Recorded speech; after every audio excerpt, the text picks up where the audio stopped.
All countries have a mafia. But in Russia, the mafia has a country. And the don of that mafia has a name. It's Vladimir Putin. The core error in analyzing Russia is to assume that its leaders act in the interest of the state. But they don't. They serve themselves, and they've turned the Russian state into a front for organized crime. My name is Jason J. Smart. My master's and doctoral dissertations focused on the Putin regime, a regime reshaping the world today, yet very poorly understood. More often than not, the Western press and Western leaders get Russia wrong. They poorly interpret what is really transpiring inside of Russia and what's really happening here, where I am, in Ukraine. Every day, Russia bombs Ukraine. And now, every day, Ukraine is striking back, deep inside of Russia. Now, of course, Russian officials call this terrorism, and they open criminal cases. Meanwhile, they also ignore their own daily missile strikes on Ukrainian civilians daily. But today, a new layer of Russian horror was exposed. Russia published a website profiling kidnapped Ukrainian children, full with their names, their photos, their eye colors, their personality traits.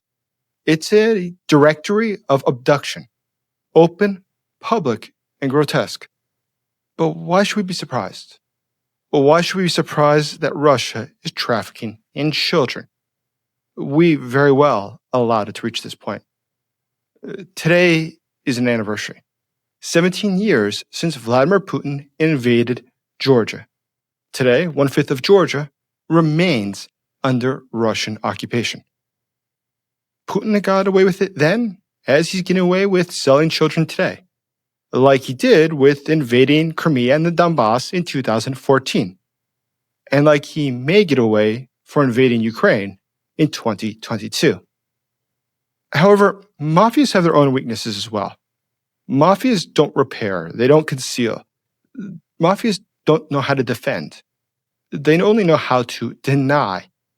And that's why Ukraine's drones have bewildered the Kremlin. To retaliate would expose Russian weakness, and weakness would then shatter the illusion of control. Putin's regime isn't really about defending the nation. It's about protecting a lie. And the more that Ukrainian forces act like a real state, the faster it collapses the criminal one. Now, there's been increasing drone strikes across Russia and the occupied territories. However, the real story here isn't even about that. Because it's not that there's more drone strikes, or what was hit even in Russia, rather, how these drone strikes were executed within Russia. Now, Russia's own Telegram channels are reporting the exact same thing. The drones didn't come over the Ukrainian border. They came from the back of a black Toyota Helix camper. GPS-guided, launched from forest, hitting military targets without warning. This tactic, it mirrors very well what Ukraine did during Operation Spiderweb on June 1st. Sabotage drones launched inside of Russia's territory attacked Russian military facilities. The Russian forces were caught completely off foot. Now, this does in fact change everything, because Moscow can't blame foreign attacks when the drones were launched from within their country, because that would mean that the Russian government doesn't control the territory of Russia. It also would mean they'd have to admit the Ukraine is operating sabotage units on Russian soil. And this is precisely why civilian panic is growing and officials are begging citizens to report any suspicious vehicles. Keep in mind, it was just yesterday that saboteurs torched Russian military aircraft near Moscow. Now, the panic is spreading in Russia because Russia claims that last night it was able to shoot down 30 Ukrainian drones. Cities included Rostov, Crimea, Saratov, Bryansk, Belgorod, Volgorod. And on paper, that looks like a very strong defense. It looks like everything is in order. But in reality, it confirms that Ukraine's reach across the Russian heartland is effective. Rumors and false alarms are overwhelming the local response system. Russia's command and control narrative is cracking because the regime's lie of full control is simply no longer credible. Nobody believes it. Which is quite a bit different because in Ukraine, the numbers that come out daily, they are accurate. They tell you how often the Russians have successfully executed attacks and how many drones were accurately shot down or not. But the Russians can't do that. They cannot admit that things are not going well. And unfortunately, we notice a lot of people in the Western press do not bother to discern between a state that is confronting the problems that it has and talks about it openly versus one built only on lies. The Western press very often gets it wrong. The Wall Street Journal and CNN now both speak about a potential collapse of Ukraine. And the headline suggests that a frozen front might be necessary due to the fact there's just an exhaustion within Ukraine. I'm a special correspondent for the Kyiv Post, and what I see here in Ukraine is far different than what I see in the American and European headlines. The Western press far overreports any setback that Ukraine faces, while totally ignoring Ukraine's escalating deep strikes inside of Russia. They downplay what is happening on Russian territory. And this is out in the open. These are not conspiracies. You can read the Russian news. You can read the Russian telegram. You could see the photos and videos. And yet, they prefer to talk about problems inside of Ukraine and to pretend that Russia is the stronger of these. This is just not the case. Russia is a weakened state and is in a desperate situation. And that's why I created this channel, to bring you what's actually happening in this war, what is really transpiring globally, to expose the truth about the Putin regime, and to show you the real situation here where I am in Kyiv, Ukraine. So thank you all 180,000 who have subscribed to this new channel in the past 2.5 months. You are doing a great bit to help me, and I appreciate it. But if you're one of the many who watch this channel and have not yet subscribed, please do. Please click subscribe and like this video, because this is a critical moment in the war. It's absolutely critical that people in the West truly understand what is unfolding here in Ukraine and inside of Russia. The West must understand what is truly happening, not the facts that Moscow puts out, but the facts that are actually here on the ground. Because ultimately, the facts speak for themselves. Russia cannot win unless we want it to, unless we allow it to. Thank you. So the Ukrainian strikes, they continue to show the real precision that Ukraine has. In the Rostov, they were able to, a drone hit a fuel depot at the Milorov Air Base. That's over 100 kilometers, 62 miles from the front. In Crimea, Ukraine blacked out the Titan 220 kV substation near Armyansk. We know this because it was confirmed from the satellite photos. Russian air defense failed to stop it. And yet, it's only the attacks on Ukraine that ever get reported. Russia is now scrambling to regain the narrative. It doesn't have control of what its own people believe. The Kremlin-linked bot networks are flooding Telegram with fake saboteur sightings. The PSYOP is designed to distract from the real Ukrainian strikes and shift the blame onto civilians. To pretend like this is just some sort of criminal activity inside of Russia, and not to admit what we all know. Ukraine is operating from Russian territory. So, though Russia tries to pretend that all is normal, what is normalcy for Russia? Well, normalcy would be doing something like launching a website to showcase the abducted Ukrainian children. Each child listed with his name, his photo, his eye color, personality traits. But these are not missing person notices.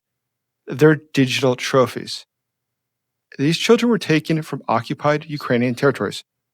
Very often, their families were killed or separated. Many still have relatives here in Ukraine, surviving parents, siblings, extended family. Yet, Russia tries to present this like an adoption opportunity. In reality, it's a state-run human trafficking mill that is disguised as humanitarian work. But this is not just propaganda. It's information warfare. The goal is to normalize deportation and portray it as moral superiority, that Russia is doing something to help. Russia replaces battlefield failure with manufactured innocence, which is truly incredible when you consider how perverse it becomes. Because Russia today, for those that are following the negotiations well, is using the children as leverage. There's a question they ask. Do you want to have your children back or your land? Which seems that Putin has taken a line from Sophie's Choice, the negotiated model of which child do you wish to keep. But today it's which child do you wish to save, or do you prefer to part with more of your country's territory? But that's why, as President Zelensky said before, this war is not about Ukraine fighting for its land. It's about fighting for Ukraine's people to not live under Russian slavery. One of the organizations which I help here in Ukraine is trying to track down these stolen children. And unfortunately, recently their funding was cut in the United States. So now they're racing to figure out all of the different registrations that are necessary to continue their work to relocate these stolen children. For those who might be interested, in the first pinned comment, I will put a link to the PayPal of the coordinator. However, the part that's probably even more incredible is that the Kremlin perhaps does not perceive this as a negative. They perhaps don't think it's so bad that this story came out.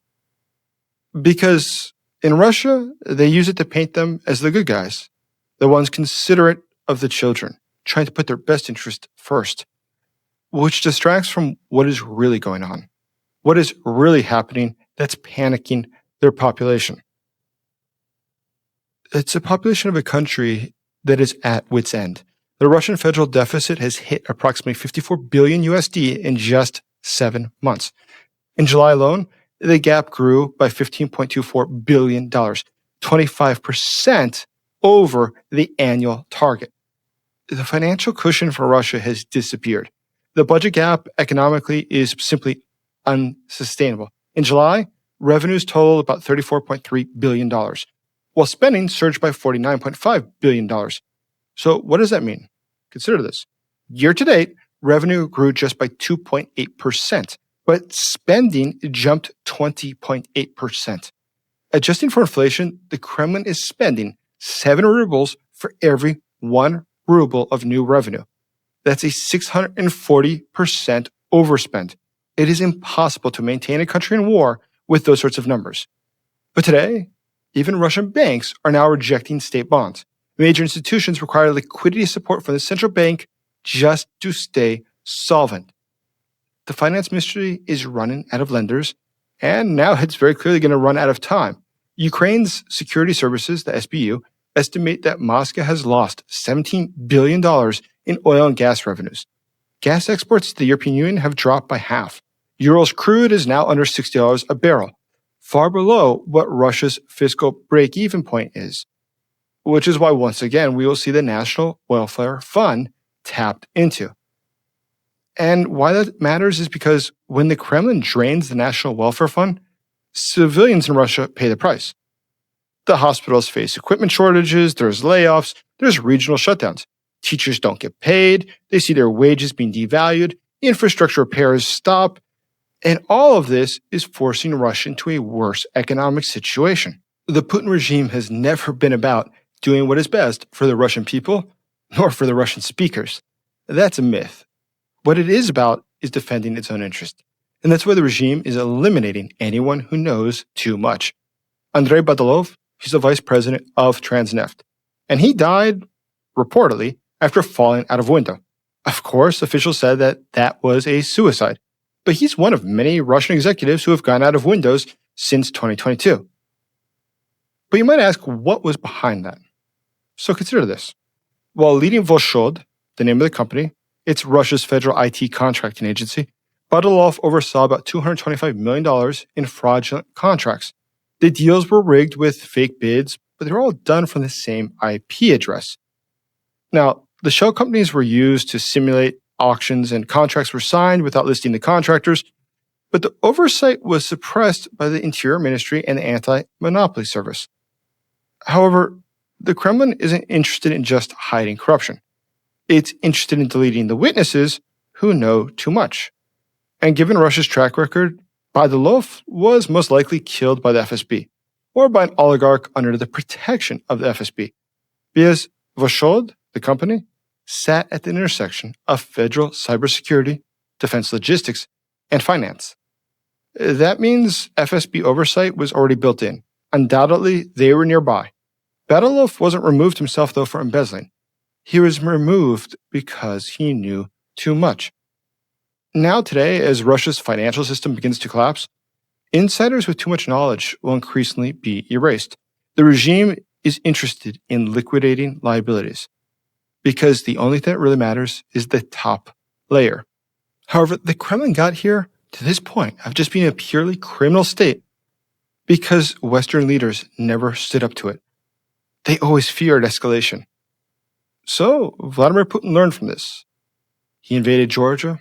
He invaded Crimea. He bombed Syria. He invaded the Donbass. And then began the full-scale invasion of Ukraine. All these things, the shooting down of MH17, there was no consequences.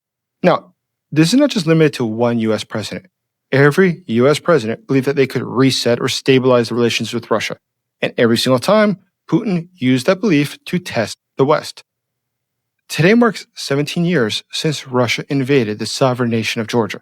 It was August 8th, 2008, the first day of the Olympics in Beijing. Russia invaded under the pretense of peacekeeping. But in order to keep the peace, it bombed Tbilisi, it seized South Ossetia, as well as Abkhazia before sending up puppet states there, which immediately it recognized. Western leaders, as usual, issued statements, but they took no actions. And that was Vladimir Putin's first test. It was truly a historic moment, because he realized that he passed the test. He could get away with whatever he wanted. That was purely a dress rehearsal for what we saw later. In 2014 and later in 2022, when Ukraine got into the full-scale invasion. Vladimir Putin learned that territory could be seized with minimal consequences because the West would not respond. And the legacy of that decision, of those failures, are haunting Ukraine today. And now Russia is testing NATO's eastern flank. This week, more drones breached Lithuanian airspace.